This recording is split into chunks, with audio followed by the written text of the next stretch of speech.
If you're watching or listening to this right now, I want to take a few seconds and just take a quick inventory. Let's start with you. Chances are you have a device that you're consuming this on, which means you have electricity, you have internet, you have a body that's keeping you alive and functioning so that you can see and hear this, and you have time. On the other end of you, there's us over here. There's a video crew here, we've got a studio, we've got lights, production, and talented people putting this all together. And then, to help this content get from here to you, it involves a bunch of advanced apps and technology that didn't even exist a few years ago. There's so much in this world that's so amazing, and yet we so quickly get used to it, and eventually we just take these amazing conveniences for granted. And typically I've noticed that anytime we get into the habit of taking things for granted, we stop saying two key words: thank you. There's a story in scripture that highlights this perfectly. Jesus was traveling, and he happened to come across 10 people who all had the same disease and were outcast from their community.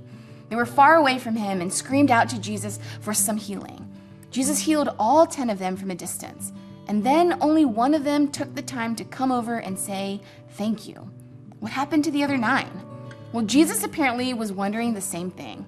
In Luke 17, verse 17, Jesus asked, were not all 10 cleansed? Where are the other 9? Has no one returned to give praise to God except this foreigner? Then he said to him, rise and go.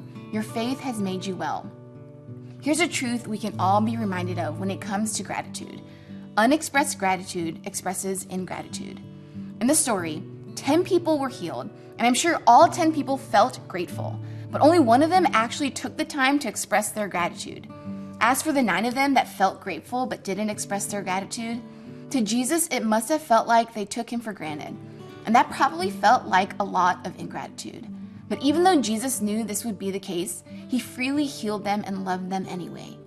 That just shows how amazing his grace is. How many of us, don't raise your hands, would admit that sometimes we also take Jesus for granted, even though he's the healer of our actual souls? So let's learn from the example of the one. I'm sure there's someone you feel grateful for today, but maybe you haven't expressed it in a while. Maybe it's a family member, a coworker, a neighbor, or an old friend you haven't caught up with in a while, or even Jesus himself. Let's find a way to leverage the gratitude that we feel in our hearts and take a step to express it today.